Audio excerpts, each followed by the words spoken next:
What is up and welcome, ladies and germs. My name is Level 100 Agron, and welcome to something a little different to my channel.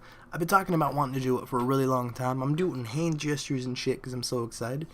I am a man who's played Pokemon competitively since the end of 4th gen, and then I played competitive 5th gen for the launch until like the last couple months that it was out until Black and White 2 released. So I'm familiar with how it works. I'm not super familiar with synergy and a lot of the new 6th gen Pokemon and stuff, and what was changed with Black and White 2. Excuse me. So we're gonna jump into things, and I'm gonna kind of go over this. This is one of the teams. I have 3 so far, and I'll go over them, and you guys can take a look at them and see what you think about it. You guys can just pause the video if you're interested in looking at any of these. Oh, there's me. Looky there. We're going to be using an Aggron. I wonder why it is. Also, these are, well, not this one, but these two are Black Dahlia Murder song references. So, anyways, if you are not familiar with competitive Pokemon, and you are more of a fighting game guy, try it out. It's fucking fun. I mean, I've been playing Pokemon since I was like 3, because Pokemon Yellow released in '93, I think. So I've been playing Pokemon for a long ass time. It is probably one of the most technical things ever, and it really requires a lot of thinking and like a lot of strategy behind what you're doing. But I mean, when you wipe away all the stuff on top, it mostly comes down to a lot of you heavily predicting what your opponent will do and hoping that you predicted right, which kind of meshes with fighting games and like learning player tendencies, learning what options certain Pokemon have that are generally viable in competitive play, learning good switch options and like what moves. Yeah, so like just when you see a Pokemon, so it's like when I see a Fortress, I know that most of the time I can expect him to have Rocks, I can expect him to have Rapid Spin, and the other 2 moves are kind of up in the air because like you can, these are primarily a lot of like the moves that you see Fortresses use. I don't really ever see Bug Bite, don't ever really see Volt Switch, but Fudge if I know, and then like there's other stuff down here, but these are primarily like the big competitive moves that are used in these 2 slots. So anyways, enough about that. This is one of my teams that this is the team that like I like, but not as much as this one. I like this one. I think this one's probably going to be a little effective. I don't know. That's just me personally. So anyways, let's get into it. Fortress. These are not in order, by the way. So I'm just going to start with the general lead Pokemon. Fortress is a staple lead Pokemon. And what I mean by lead is you usually start the battle off with him first because of these 2 things here.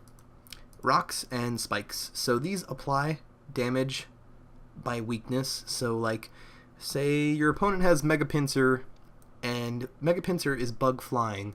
Well, Bug and Flying are 4 times weak to Rock. So when Mega Pinsir switches in, Mega Pinsir is going to eat about half life from Stealth Rocks being out.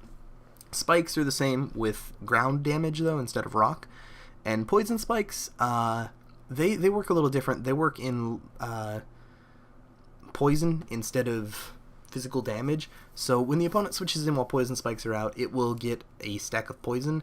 And I don't know how Poison Spikes works. I think it's layer 2 after you put up the first layer. Layer 2 poison will always deal significantly more damage because poison builds up its damage it deals over time. But anyways, Rapid Spin, this is something that you have to have on a Fortress. Hazards are a big deal, and hazards are just Stealth Rocks, Sticky Webs, Leech Seed, Spikes, things like that, things of that nature. So we want to set up our hazards with Fortress, like Rocks and Spikes, and spin away the hazards they've set up for us. So this is a basic Fortress build. There's not really a whole lot you can innovate with it. I like making unique builds, But yeah, it's pretty simple. Leftovers on him to gain 7% health back every turn, assuming he's alive. Sturdy, so we can at least get rocks up for free before he dies, or spin something away. Okay, so this is Volcarona. Now, this is a questionable build that I'm still kind of on the fence about, which is where you guys come in, and this is what I love about doing YouTube, is you guys, like, I wouldn't be doing these at all here today if you guys weren't around. So it's like, I like getting you guys involved and having you guys discussing and talking about things and, you know, things like that. So what I want you guys to do is, I mean, you guys can nickname my Pokemon if you want, if you don't really, you're not really super interested in the competitive play, but you guys like watching what I'm doing anyway. You can give me ideas for builds, you can give me team ideas. I read and reply to everything you guys do, and rightfully so. I give props where props are due when doing a video, which, speaking of which, shoutouts to King. I'm sorry I completely spaced on your name because I didn't look at it recently, like in the last day. I was talking to you yesterday, so if you're wondering what I'm talking about, he made this really sick Bane tutorial for players that want to pick up Bane, not at a competitive level, but to a level where they'll be able to do okay. And he did a really great job. He covered a lot of stuff. And he gave me a shout out. And here is your shout out in return. And you know what? For doing so, I will kick you over into the featured box. And everybody checking this out can go check out your Injustice stuff as well. He is also a Bane player, my dudes. So anyways, back to what we were doing. Like I said, this is where you guys come in. This build is completely meh. I did it just kind of fooling around, trying to see what decent kind of setups I could come up with for EVs. Gave him the basic 252 HP. It suggested 2-4 defense and 52 special or speed. I went 140 speed, 44 special attack, and 72 defense. The reason for the speed is I want Volcarona to outspeed most things that aren't like Jolly or Timid natured. And if you don't know what Jolly or Timid is, Jolly is speedy. The Pokemon is faster, but it loses special attack, so it's for physical attackers. And Timid is speed for special attackers. So I gave it some speed, and hopefully it's able to get a Quiver Dance up, because I think after one Quiver Dance it should be able to outspeed most max speed Pokemon from 271 range, but except for maybe like a Garchomp or like a Gengar or Alakazam. So Quiver Dance is a phenomenal move. Boosts special attack and special defense by 1. Sorry, I don't like umming, but I was getting a drink. I'm parched. So if you're not super familiar with how Pokemon works, the way that stat boost works is it's not like you boost your attack by 500 points. No. Well, I mean, it is, but it isn't. The way that they keep track of how many times your Pokemon stats are boosted is +1, +2, +3, +4, +5, +6, and it maxes out at 6. So +6, your Pokemon stats are maxed out. It can't go any higher in that regard. Primarily, Quiver Dance would be like the go-to start off. The reason that I gave him a little bit of bulk in, you know, special or physical defense, and I gave him a bold nature, is so that I can at least guarantee that I'll get off one Quiver Dance before he dies, and then hopefully it doesn't do a ton of damage and I can get off a Roost, which heals 50% HP. Fiery Dance, coverage for 1, for 2, it's stab, and you have a 50-50 shot of getting +1 to special attack. Bug Buzz, 90 base power, stab, 100% accuracy, 10% chance to lower the target's special defense. No reason not to use it. This is a pretty cut and dry Volcarona moveset. The item is questionable. I kind of threw it in there just because, like I said, I'm trying to do a little bit bulkier of a Volcarona, but this is like I said, I'm open to options and suggestions from you guys. I just felt like this team needed a fire-type Pokemon, primarily a fire-type special Pokemon, or a fire-type special attacking Pokemon, to fill its gap, and Volcarona is the pinnacle of fire-type special attackers next to, like, Heatran. Next up, this is my... I love that Reuniclus, by the way. This is my own kind of fun attempt at making a sort of unique... I don't know how many people have tried this out, but this is a super bulky Reuniclus with Regenerator. I don't see people use Regenerator, or maybe I just don't take mental note of it. So Regenerator, Pokemon heals 1/3 of its max HP when it switches out. Great, that's a decent chunk from 361. And that's regardless of wherever his HP is, except for if he's dead. So I wanted to do 252 HP, but he's already got a hardy 361. I may have room to like drop some special defense and beef up some HP, but probably not. So I went with Bold to kind of make him adequate where he is inadequate. His base defense is kind of atrocious, so he's got 186 base defense, 249 with 252 EVs in defense, and with that bold nature, he's 273. So he becomes kind of a beefy little tank. He can take some hits. Reuniclus is one of my favorite Pokemon. So we give him Calm Mind, make him specially defensive, giving him more special attack, getting him a little bulkier, a little stronger, becoming a little powerhouse tanky dude. Psyshock is phenomenal. I love this move. The reason that I love this move so much is because I feel like it's something that not a lot of people expect, because there are some Pokemon that are strictly special walls. They come in and they are only there to be hit by special attacks. So Psyshock is a special attack that deals damage to your defense instead of your special defense. So, you're going to switch in your special defensive wall, and it has, like, horrible physical defense. Psyshock's going to smash right through that. Psyshock doesn't give a shit. Recover, very simple. A lot of good, bulky Pokemon that plan on living for a long time usually run recovery moves if they have them. Heal, topped with Regenerator, with Leftovers. Leftovers recovers about 7% HP, maybe 6, I don't know the exact number. I think it's dependent on how much HP your Pokemon has. And then Shadow Ball for coverage. 20% chance to lower the target's special defense by 1 is just good. I considered Focus Blast over this. Maybe even Energy Ball, just for some coverage. But mainly because most switches to kind of tank a hit from Reuniclus are Ghost types, most of the time at least. So Shadow Ball is just a good coverage move to deal with his shortcomings. Now this is a Mamoswine that I'm kind of iffy on as well.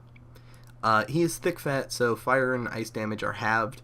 He is also choice banded, and he is max attack with a little special defense and some HP investments. Mostly because I want him to smash you like a fucking freight train, but I also want him to be able to take like a hit or two. Most likely just one hit and then get like a revenge hit before it dies next turn. But his moves, Ice Shard, this is a priority move. It gets stab bonus. I think Mamoswine is Ice Ground. So it'll always go first. It's sick nasty choice banded. Choice band beeps up your attack by 1.5 times, but you can only use the first move that you selected for the turn. So if you switch him out, then you can change your moves. If you stay in and you keep trying to attack, you have to use the same move that you attacked with the turn he came out. Icicle Crash, I considered not using a double ice move. I even considered dropping Ice Shard. So I'm kind of in a toss-up between Ice Shard and Icicle Crash. Ice Shard is priority and it's stab and choice banded, so it's going to do a decent chunk. Icicle Crash is just a fat-ass hit, and it's got a 30% chance to flinch them. The flinch isn't relevant at all because Mamoswine isn't going to be outspeeding anything with no speed EVs. I did consider scarfing this, and if you don't know what Choice Scarf is it raises the Pokemon's speed by 1.5 times. Stone Edge and Earthquake, these are like staple coverage moves that deal good damage given their 100% accuracy and high crit ratios. So those are just two staple moves. If a Pokemon can learn it, you should throw one of the two on them.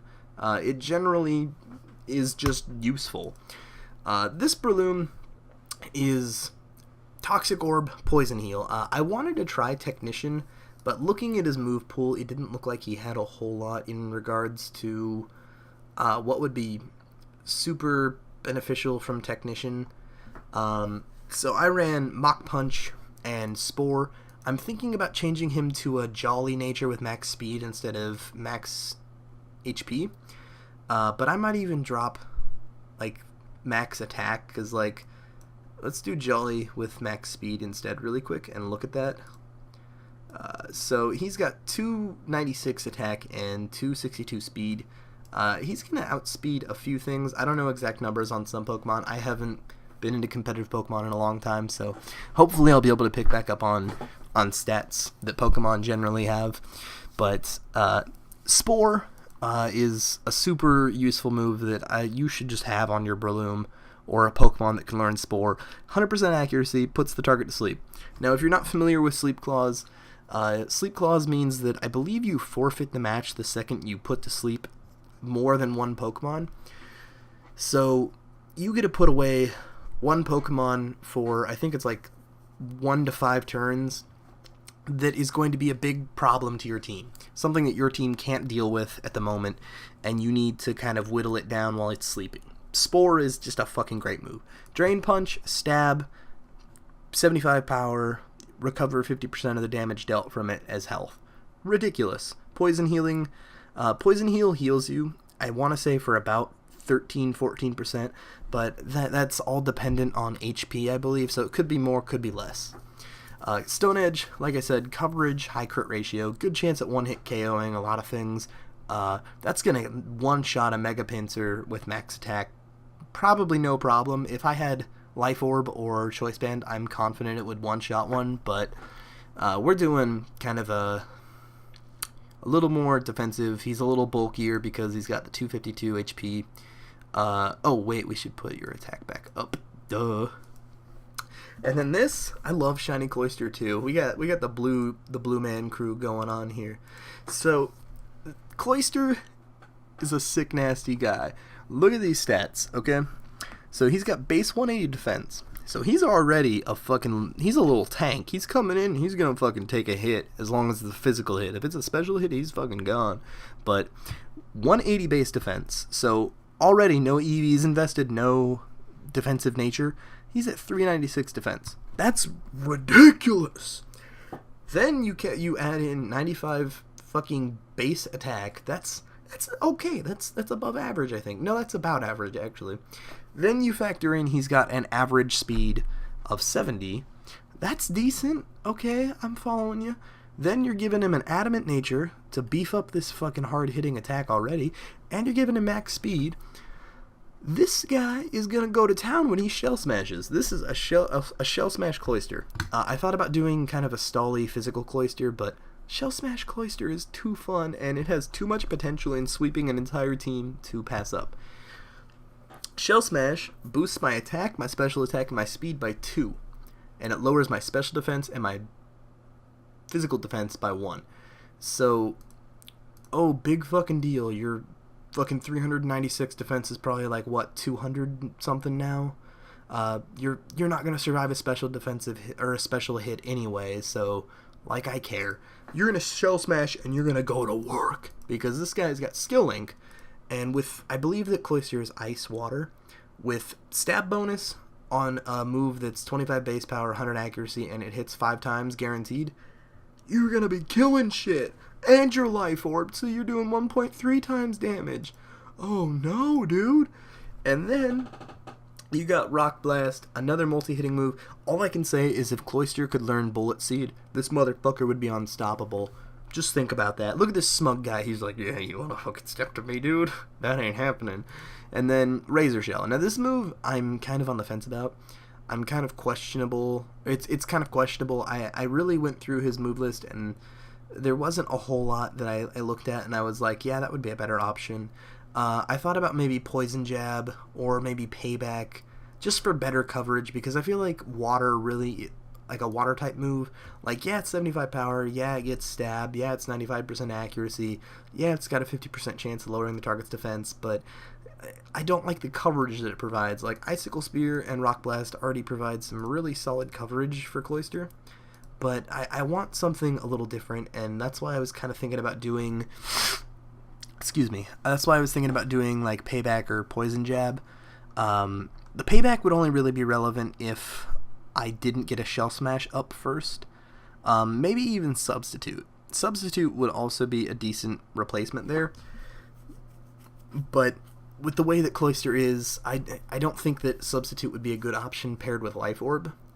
I'm really not sure yet. I might even just throw Poison Jab in there and call that good. And hopefully it'll be okay coverage. It'll definitely deal with fairy types pretty well. I think fairy types are weak to poison.